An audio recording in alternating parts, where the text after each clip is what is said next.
once you practice being more humble, once you practice being successful, once you apply all these concepts, you begin to teach your body chemically or emotionally to understand what your mind is intellectually understood. So we could say knowledge is for the mind and experiences for the body. And when you do it right, you get to embody knowledge and it becomes the truth. The effect of that biologically is not only do we reshape the brain, but we begin to signal new genes in new ways. And now the word is becoming flesh.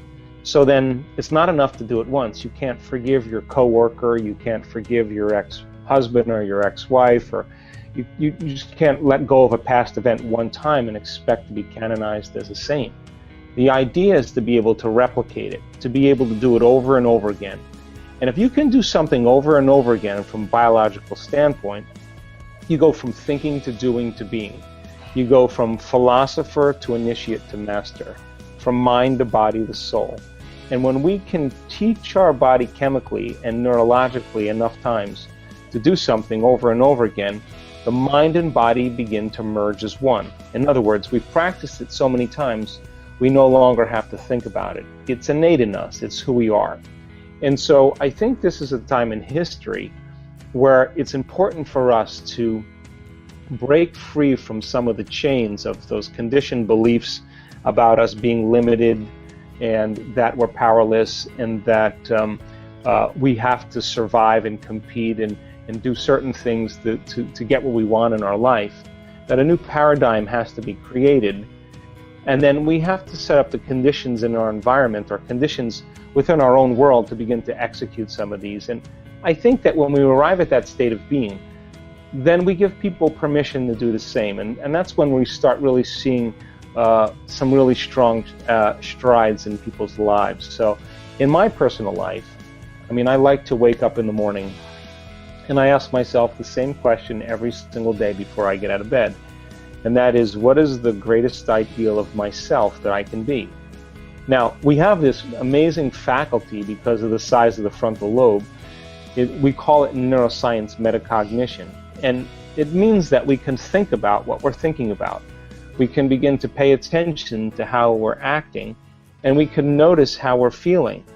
And because of that, it allows us to modify our states of mind and body to do a better job in life. So then if you say to yourself, who do I want to be when I open my eyes? How can I contribute to the world? What do I know that I can put into practice? And you begin to think about a new way of being. You begin to plan your behaviors, speculate possibilities, review the choices you're going to make and the choices you're not going to make.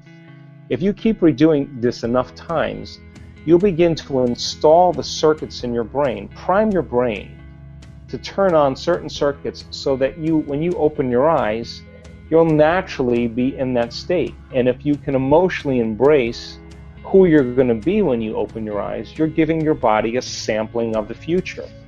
So when you get up thinking and feeling differently than when you started the day, the side effect of that is that you're in a new state of being. Thoughts are the language of the brain and feelings are the language of the body, and how we think and how we feel creates a state of being. So the idea then is to maintain that modified state of mind and body your entire day. And if you can, something unusual is going to show up in your life. That's the law. And it will always come in a way that we least expect, that surprises us, and leaves no doubt that what we did inside of us produced some effect outside of us. And that's when we begin to start to experience empowerment. And people around the world are waking up to these ideas, and they're doing the uncommon, and they're doing it repeatedly, and they're taking a certain amount of power that's been invested in everything outside of them and putting it back in themselves. And I think that's a great honor to be able to contribute to people's lives in that way. If we start off by talking about just those vibrational states, we basically live in two states of mind. We live in survival, or we live in creation. Now, living in survival is living in stress. And stress is when your body's knocked out of homeostasis. Stress is when your body's knocked out of balance. The stress response is what your body innately does to return itself back to order. So you have different types of stressors. You have physical stress like injury, trauma, accidents, falls.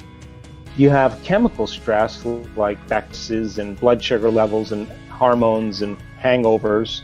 And then you have emotional stress, family tragedies, second mortgages, single parenting, finances. And every one of those things begin to knock the brain and body out of balance, because when we perceive a threat or a stress in our external world, we turn on a nervous system called the fight or flight nervous system, and we mobilize enormous amounts of energy to prepare us for some event in our external world.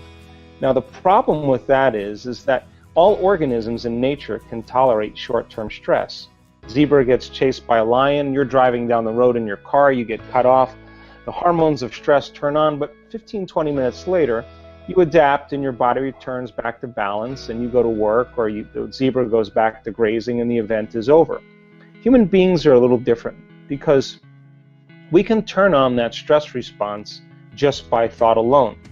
We can begin to think about some future worst-case scenario in our life, and out of the infinite potentials in the quantum field, we're selecting the worst possible future based on the memory of the past.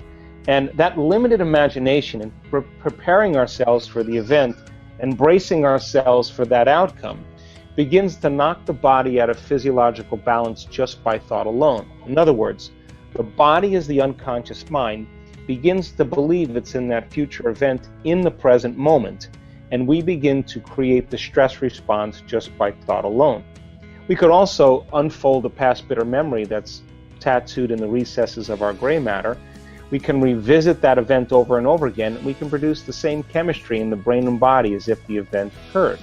Now, it's the redundancy of that process that begins to condition the body emotionally to become the mind. And when the body becomes the mind, that's called a habit. So 95% of who we are by the time we're 35 years old is a set of memorized behaviors, emotional reactions, beliefs, perceptions, attitudes that function just like a subconscious computer program.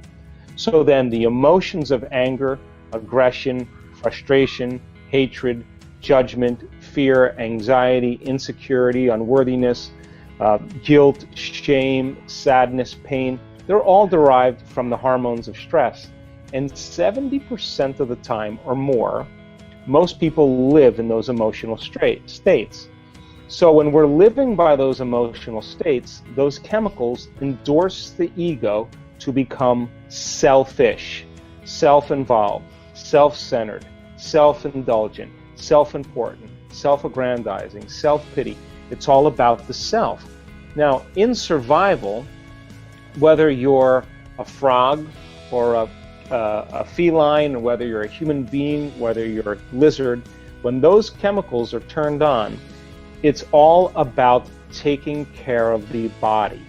So then, the moment we turn on the stress response, if we turn on the stress response and we can't turn it off, now we're headed for disease, because no organism can tolerate living in emergency mode for extended periods of time. So as we mobilize all this energy for our external environment, there's no energy in our internal environment for growth and repair. So then the organism is always looking in the external environment to determine what's going to be a threat, always concerned about its body and how it has to take care of it, and it's always concerned about time. How much time do I have to get there? The body, the environment, and time. Now, when you and I live by the hormones of stress, the very fact that we're releasing all these chemicals, by paying all of our attention on the external environment, we focus on objects and things, and we believe that the outer world is more real than the inner world, and this is where we start to feel separation. Now, why do we feel separation? Because the hormones of stress cause us to begin to really begin to understand or perceive reality as a materialist, defining reality with our senses. So the atom is 99.9999999% nothing. It's energy, it's emptiness, it's open space. It's 0.0000001% particle. And when we're living by the hormones of stress, we're focusing on the particle instead of on possibility.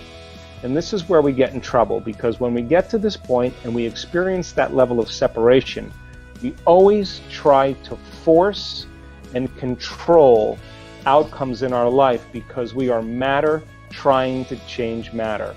In other words, when we live by the hormones of stress, we feel more like matter and less like energy because we are fundamentally functioning as a particle instead of possibility.